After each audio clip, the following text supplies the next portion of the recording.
Hello दोस्तों, pieces wing में आप सभी का बहुत बहुत स्वागत है। दोस्तों, जैसा कि आप लोगों को पता है कि हम लोग पॉलिटी को थ्रू द एमसीक्यू प्रश्नों के माध्यम से हम लोग पूरी पॉलिटी के सिलेबस को कवर करने का प्रयास कर रहे हैं, जिसमें हम लोग मूल अधिकार को एक वीडियो में देख चुके हैं। उसके जो भी आज क्वेश्चन जो बचे हैं उसको आज हम लोग सेकेंड पार्ट में देखेंगे। आज ये सेकेंड पार्ट है मूल अधिकार का। जो भी पहला पार्ट ना देखा वो जाके देख सकता है। फिर इसके बाद हम लोग आने वाली वीडियो में नीति निर्देशक तत्वों यानी डीपीएसपी से संबंधित क्वेश्चन पे हम लोग बात करेंगे आने वाली वीडियो में। तो चलिए शुरू करते हैं। क्वेश्चन है, निम्नलिखित में से कौन से मौलिक अधिकारों का उल्लंघन न्यायालय में चुनौती नहीं दी जा सकती? अनुच्छेद 33 के अधीन सशस्त्र बलों के सदस्यों, संसद द्वारा प्रतिबंधित अधिकार, राष्ट्रपति द्वारा निषिद्ध अधिकार। Which of the following fundamental rights cannot be challenged in court for violation? Member of the armed forces under Article 33, right restricted by Parliament, rights provided by President। देखिए, इसका राइट आंसर होगा ऑप्शन नंबर ए, केवल एक। देखिए, article 33 जो है, article 33 जो है वो संसद को सशस्त्र बलों और अर्धसैनिक बलों और पुलिस या खुफिया एजेंसी जैसे समूहों के जो सदस्य हैं उनके मौलिक अधिकारों को प्रतिबंधित या सीमित करने की शक्ति देता है, जिससे कि ये सदस्य अपने कर्तव्यों का उचित तरीके से निर्वहन कर सकें। इसके निमित्त बनाई गई किसी भी मतलब इसके लिए बनाया गया कोई भी कानून सुप्रीम कोर्ट में चैलेंजेबल नहीं होगा। मतलब कि इस आधार पे जो भी संसद कानून बनाएगी उसको सुप्रीम कोर्ट में चुनौती नहीं दी जा सकती। बाकी जो ये संसद द्वारा प्रतिबंधित और राष्ट्रपति द्वारा जो निषिद्ध अधिकार है, इनको फंडामेंटल राइट्स के वायलेशन या मूल अधिकारों के संबंध में जो वो बेसिक स्ट्रक्चर का जो कॉन्सेप्ट है उसके वायलेशन के तहत सुप्रीम कोर्ट में चुनौती दी जा सकती है। चलिए, अगला क्वेश्चन है, किशोर कुमार बनाम भारत संघ और ओल्गा टेलिस मामला किस अधिकार से जुड़ा है?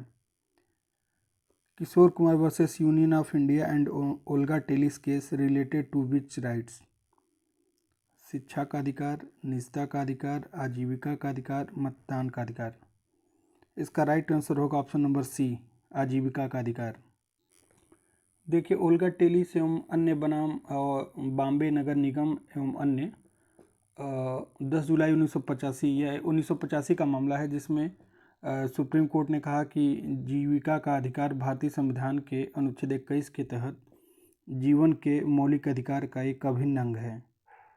इसमें अदालत ने कहा कि इसमें फुटपाथ वासियों को बेदखल करने से पहले राज्य को एक मानवीय दृष्टिकोण अपनाना चाहिए। स्पेशली ये स्ट्रीट वेंडर से संबंधित मामला था। चलिए, अगला क्वेश्चन देखते हैं। राइट टू प्राइवेसी यानी गोपनीयता का अधिकार को मौलिक अधिकार के रूप में किस अनुच्छेद से जोड़ा गया है? The right to privacy is included as a fundamental right in which article? Article 14, article 19, article 21, article 22। इसका राइट आंसर होगा आर्टिकल 21 यानी ऑप्शन नंबर सी। देखिए, निजता का अधिकार या गोपनीयता का अधिकार अनुच्छेद 21 के तहत आता है, जो जीवन और व्यक्तिगत स्वतंत्रता के अधिकार की गारंटी देता है। इसमें इसे पुट्टुस्वामी मामला जो 2017 में ये निजता के अधिकार को एक मौलिक अधिकार घोषित किया गया था। पुट्टुस्वामी मामला,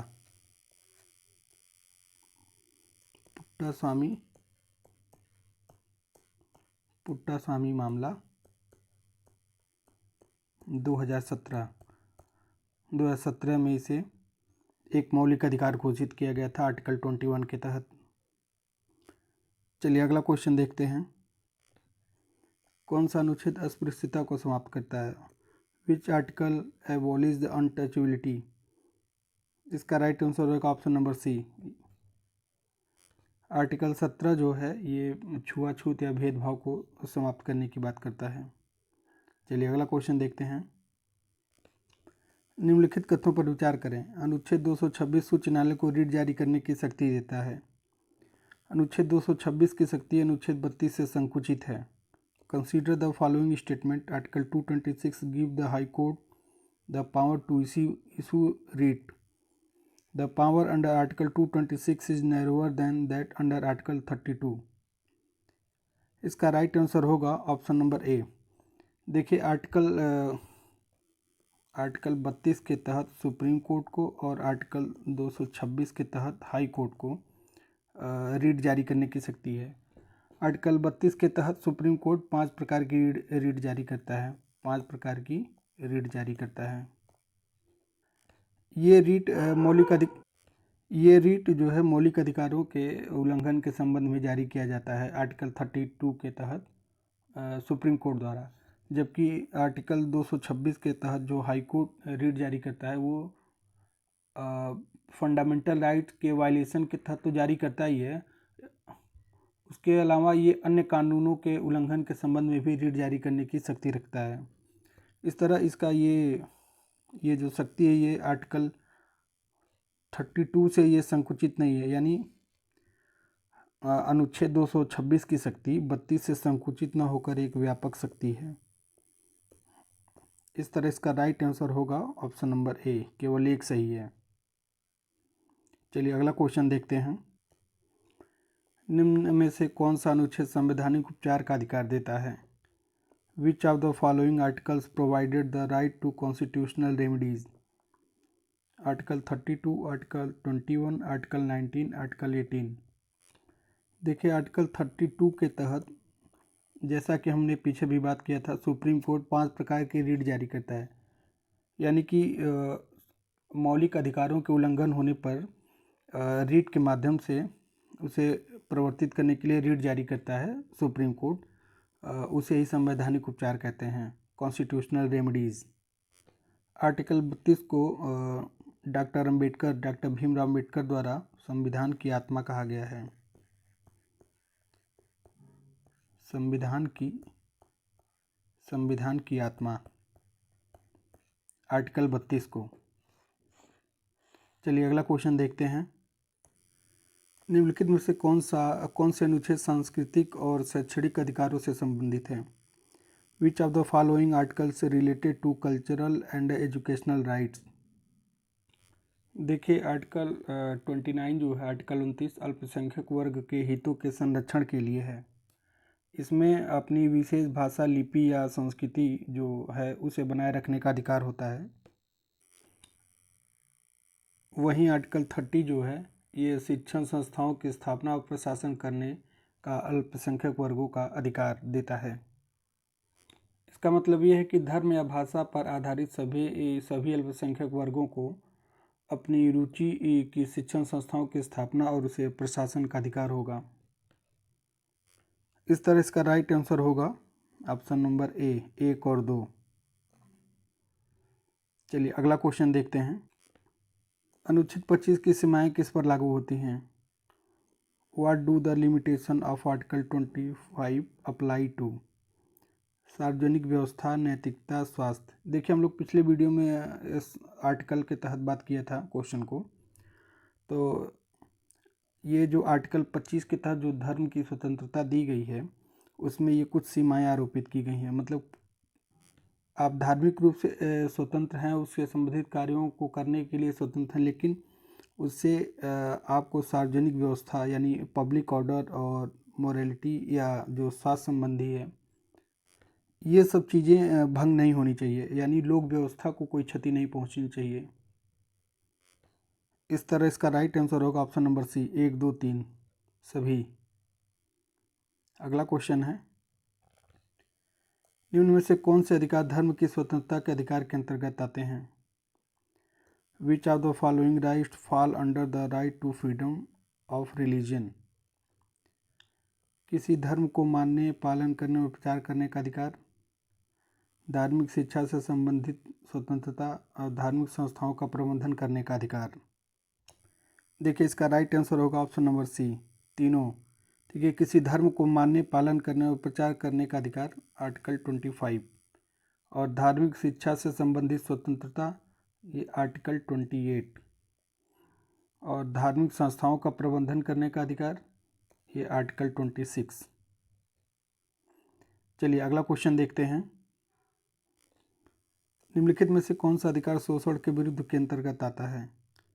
विच of the following rights fall under the right against exploitation? Article 23, article 24, article 21। इसका राइट आंसर होगा ऑप्शन नंबर ए, 1 और 2।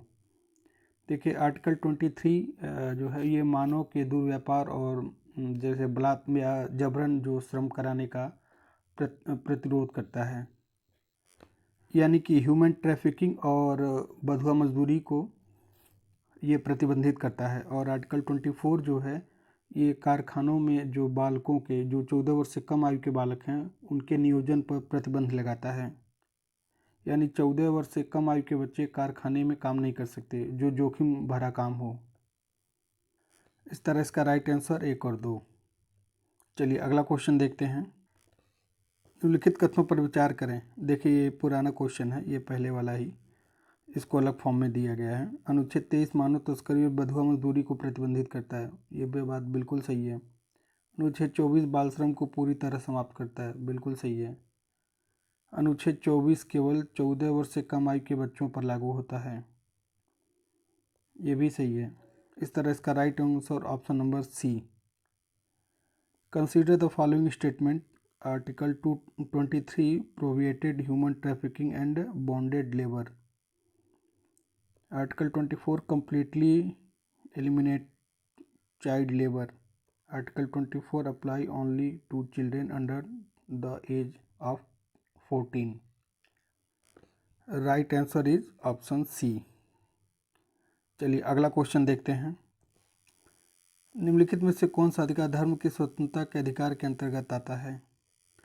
किसी धर्म को मानने, आचरण करने, प्रचार करने का अधिकार, धर्म के आधार पर कर लगाने पर निषेध, धार्मिक शिक्षा से संबंधित संस्थाओं की स्वतंत्रता। देखिए हम लोग पीछे राइट टू फ्रीडम पे बात कर चुके हैं, इस तरह इसका राइट आंसर सी हो जाएगा। ये तीनों कथन सही हैं। चलिए अगला क्वेश्चन देखते हैं। निम्नलिखित कथनों पर विचार करें। अनुच्छेद 22 गिरफ्तारी और निरोध से संबंधित अधिकार प्रदान करता है। अनुच्छेद 22 के अंतर्गत निवारक निरोध की अनुमति दी गई है। भारत में निवारक निरोध की अधिकतम अवधि 6 माह से अधिक नहीं हो सकती। Consider the following statement. Article 22 provided the right relating to arrest and detention. Preventive detention is permitted under Article 22. The maximum period of preventive detention in India cannot be exceed 6 months. देखिए पहला अनुच्छेद 22 गिरफ्तारी और निरोध से संबंधित अधिकार प्रदान करता है, ये बात बिल्कुल सही है। और दूसरा अनुच्छेद 22 के अंतर्गत निवारक निरोध यानी प्रिवेंटिव डिटेंशन की अनुमति दी गई है। देखिए आर्टिकल 22 सब क्लास 3 में प्रिवेंटिव डिटेंशन यानी अपराध होने से पहले ही व्यक्ति को गिरफ्तार कर लेना, इसकी अनुमति दी गई है, ये बात भी बिल्कुल सही है। ये भारत में निवारक निरोध की अधिकतम अवधि 6 माह से अधिक नहीं हो सकती, ये गलत हो जाएगा क्योंकि अधिकतम अवधि 3 माह है। 3 माह से अधिक किसी को प्रिवेंटिव डिटेंशन एक्ट के तहत गिरफ्तार नहीं किया जा सकता जब तक कि जैसे मान लीजिए वो हाई कोर्ट के जज या वर्तमान हो या कोई भी हाई कोर्ट स्तर का जो जज के अध्यक्षता में एक एडवाइजरी कमेटी गठित की जाएगी और वो उसको अगर ये लगता है कि जो डिटेन किया गया है वो वैलिड है तो वो ऐसे में वो डिटेंशन की अवधि बढ़ा सकती है, अदरवाइज बिना सलाह के नहीं बढ़ाया जा सकता, अधिकतम 3 माह ही रह सकता है। चलिए अगला क्वेश्चन है, इस तरह इसका राइट आंसर होगा ऑप्शन नंबर ए, 1 और 2। तीसरा गलत हो जाएगा। चलिए अगला क्वेश्चन देखते हैं। अनुच्छेद 29-30 किस अधिकार से संबंधित है? Article 29 and 30 related to which rights? देखिए इसको हम लोग पीछे इस पे बात कर चुके हैं, आर्टिकल 29 और 30 पे। इसका राइट आंसर होगा ऑप्शन नंबर डी, सांस्कृतिक और शैक्षणिक अधिकार। चलिए अगला क्वेश्चन देखते हैं। मेनका गांधी बनाम भारत संघ 1978 मामला किस अनुच्छेद की व्याख्या से संबंधित है? इसका राइट आंसर होगा ऑप्शन नंबर सी 21 से। देखिए, इस मामले में सुप्रीम कोर्ट ने निर्णय दिया था कि विदेश भ्रमण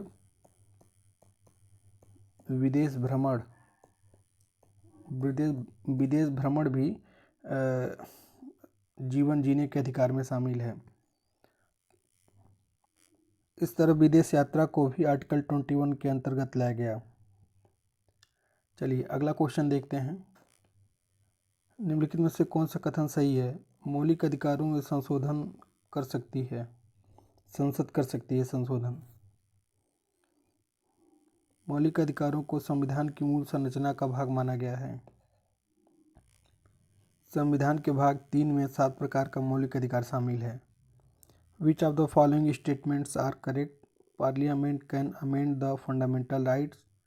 fundamental right are consider the part of the basic structure of the constitution.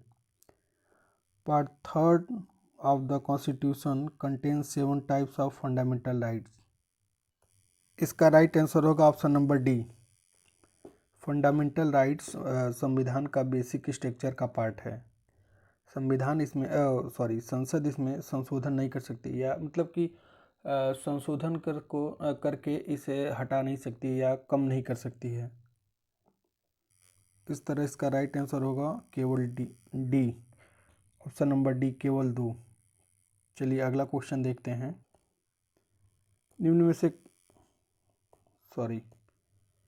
में से कौन से मामलों ने अनुच्छेद 21 के दायरे को विस्तारित किया? मेनका गांधी मामला, ओल्गा टेलिस मामला, केशवानंद भारती मामला। देखिए, इन सब पे हम लोग पहले बात कर चुके हैं। इसका राइट आंसर होगा ऑप्शन नंबर बी 1 और 2, मेनका गांधी और ओल्गा टेलिस। देखिए, ओल्गा टेलिस स्ट्रीट वेंडर्स यानी फुटपाथ वासियों के आजीविका से संबंधित था, और मेनका गांधी मामला था जो विदेश भ्रमण और यात्रा, जो आर्टिकल 21 के विस्तार के से संबंधित दोनों मामले थे। चलिए अगला क्वेश्चन देख। मौलिक अधिकारों को सस्पेंड किया जा सकता है राष्ट्रपति शासन के दौरान, वित्तीय आपातकाल के दौरान, राष्ट्रीय आपातकाल के दौरान, किसी भी समय संसद के आदेश से। Fundamental rights can be suspended during the president rule, during the financial emergency, during a national emergency, at any time by an order of parliament. इसका राइट आंसर होगा ऑप्शन नंबर सी। देखिए, आर्टिकल 352 में नेशनल इमरजेंसी का provision है, और article 358 द्वारा article 19 का निलंबन हो जाता है इसके जब नेशनल इमरजेंसी घोषित की जाती है। और आर्टिकल 359 के द्वारा आर्टिकल 20 और 21 को छोड़ के, आर्टिकल 20 और 21 को छोड़कर शेष फंडामेंटल राइट्स राष्ट्रपति की उद्घोषणा पे निलंबित कर दिए जाते हैं या निलंबित किए जा सकते हैं। देखिए, 44वें संविधान संशोधन 1978 के पहले 2021 को भी निलंबित कर दिया गया था 3 बार। एक बार 1962 में भारत चीन युद्ध के समय, फिर एक बार 1965 में, फिर एक बार जब इंदिरा गांधी द्वारा इमरजेंसी लगाई गई। इसलिए 44वां संविधान संशोधन 1978 द्वारा इसे निलंबन से बाहर कर दिया गया आर्टिकल 20-21 को, यानी कि 20 और 21 किसी भी परिस्थिति में सस्पेंड नहीं किया जा सकता। चलिए अब अगला क्वेश्चन देखते हैं। निम्नलिखित में से कौन सा अधिकार अनुच्छेद 21 के अंतर्गत न्यायालय द्वारा विस्तारित व्याख्या में शामिल किया गया है? समानता का अधिकार, स्वच्छ पर्यावरण का अधिकार, समानता का अधिकार, धार्मिक स्वतंत्रता का अधिकार, सांस्कृतिक अधिकार। Which of the following rights has been included in the extensive interpretation of article 21 by the court? इसका राइट आंसर होगा ऑप्शन नंबर ए, स्वच्छ पर्यावरण का अधिकार। देखिए, सुप्रीम कोर्ट ने अपने विभिन्न न्यायिक निर्णयों में खासतौर से 1994 में वीरेंद्र गौड़ बनाम हरियाणा राज्य जैसे मामले में अदालत ने स्वच्छ पर्यावरण के अधिकार को स्वस्थ जीवन के अधिकार का एक अभिन्न अंग बताया था। इस तरह इसका राइट आंसर ऑप्शन नंबर ए। चलिए अगला क्वेश्चन देखते हैं। संविधान 44वां संशोधन अधिनियम 1978 के तहत कौन सा परिवर्तन किया गया? Which change was made under the constitution 44th amendment act 1978? संपत्ति का अधिकार मौलिक अधिकार से हटा दिया गया, समान वेतन का अधिकार जोड़ा गया, शिक्षा का अधिकार मौलिक अधिकार बना, अनुसूचित जातियों के लिए विशेष प्रावधान जोड़ा गया। इसका राइट आंसर होगा ऑप्शन नंबर ए, संपत्ति का अधिकार मौलिक अधिकार से हटा दिया गया। देखिए 44वें संविधान संशोधन 1978 द्वारा जो संपत्ति का मौलिक अधिकार था उसको मौलिक अधिकार से हटा के आर्टिकल 300 क में रखा गया एक लीगल राइट के तौर पे। वहीं शिक्षा का मौलिक अधिकार ये 86वें संविधान संशोधन 2002 द्वारा अनुच्छेद 21 में क जोड़ा गया और इसमें 6 से 14 वर्ष के बालकों को निःशुल्क एवं अनिवार्य शिक्षा का प्रावधान किया गया। इस तरह आर्टिकल 21 के तहत शिक्षा का अधिकार एक मौलिक अधिकार बना। चलिए अब अगला क्वेश्चन देखते हैं। निम्नलिखित में से कौन सा रीट अनुच्छेद 32 के अंतर्गत आता है? हेबियस कॉर्पस, मैंडमस, क्यो warranto. Which of the following रीट्स fall under the article 32? Habeas corpus, mandamus, क्यो वारंटो। इसका राइट आंसर होगा ऑप्शन नंबर डी। देखिए आर्टिकल 32 के तहत सुप्रीम कोर्ट 5 प्रकार के रीट जारी करता है, जिसमें एक है हेबियस कॉर्पस, फिर मैंडमस, फिर क्यो वारंटो और 2 और रीट हैं, जिसमें एक सर्सियरी रीट है,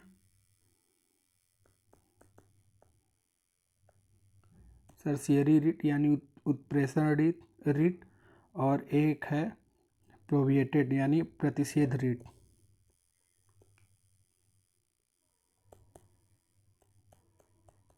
प्रोविएशन यानी बंदी प्रत्यक्षीकरण, परमादेश, प्रतिषेध, उत्प्रेषण और अधिकार परीक्षा रीट। हेबियस कॉर्पस, मैंडमस, प्रोविएशन, सर्चियरी और क्यो वारंटो। इस तरह कुल 5 प्रकार की रीट जारी करता है सुप्रीम कोर्ट। चलिए अगला क्वेश्चन है, हम लोग पीछे को देख चुके हैं। संवैधानिक उपचार का अधिकार किस अनुच्छेद के अंतर्गत आता है? The right to constitutional remedies fall under the which articles? Article 32, 26, 21। इसका राइट आंसर होगा ऑप्शन नंबर बी, 1 और 2। आर्टिकल 32 के तहत सुप्रीम कोर्ट और आर्टिकल 226 के तहत हाई कोर्ट। चलिए अगला क्वेश्चन देख। निम्नलिखित में से कौन सा मौलिक अधिकार न्यायालय द्वारा प्रवर्तनीय नहीं है? समानता का अधिकार आर्टिकल 14 में है, शिक्षा का अधिकार आर्टिकल 21 क में है, संपत्ति का अधिकार। देखिए ये 44वें संविधान संशोधन द्वारा इसे 44वें संविधान संशोधन 1978 द्वारा इसे मौलिक अधिकार से हटाकर एक लीगल राइट कर दिया गया है, केवल आर्टिकल 300 क में कर दिया गया है। ये फंडामेंटल राइट नहीं है, इसलिए यह न्यायालय द्वारा प्रवर्तनीय नहीं है। चलिए अगला क्वेश्चन है, निम्नलिखित कथनों पर विचार करें। अनुच्छेद 14 कानून के समस्त समानता की बात करता है। अनुच्छेद 15 धर्म, जाति, लिंग, जन्म स्थान के आधार पर भेदभाव को निषिद्ध करता है। अनुच्छेद 17 अस्पृश्यता को समाप्त करता है।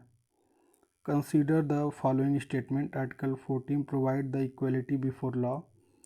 Article 15 prohibited discrimination on basis of religion, caste, sex और place of birth. Article 17 abolished untouchability. इसका राइट आंसर होगा ऑप्शन नंबर सी, 1 और 2, 3 तीनों सही हैं। चलिए अगला क्वेश्चन, अनुच्छेद 19(1)(a) में किस अधिकार से संबंधित है? Article 19(1)(a) related to which article? जीवन का अधिकार, संपत्ति का अधिकार, अभिव्यक्ति की स्वतंत्रता का अधिकार, धर्म की स्वतंत्रता का अधिकार।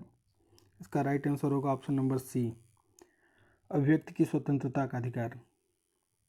देखिए आर्टिकल 19(1) में 6 प्रकार के स्वतंत्रताएं दी गई हैं, उसमें से जो पहला है अभिव्यक्ति की स्वतंत्रता का अधिकार, यही है आर्टिकल 19(1)(a) में। चलिए अगला क्वेश्चन है, संविधान का हृदय और आत्मा किसे कहा गया है? प्रस्तावना को, मौलिक कर्तव्य को, अनुच्छेद 32 को, अनुच्छेद 21 को। What has been called the heart and soul of Constitution? Preamble, fundamental duties, article 32, article 21। देखिए आर्टिकल 32 को डॉक्टर अंबेडकर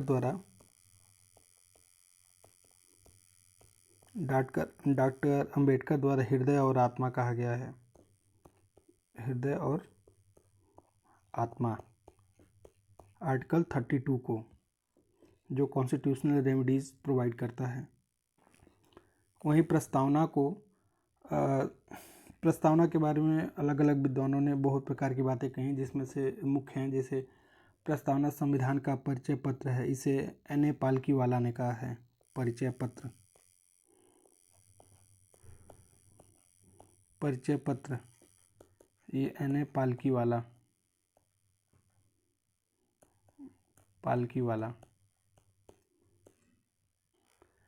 वहीं प्रस्तावना दीर्घकालिक सपनों का विचार है, इसे अल्लादी कृष्णास्वामी अय्यर द्वारा कहा गया है। प्रस्तावना संविधान की आत्मा है, इसे डॉक्टर ठाकुरदास भार्गव द्वारा कहा गया है। प्रस्तावना संविधान की जन्म कुंडली है, इसे डॉक्टर K.M. मुंशी द्वारा कहा गया है।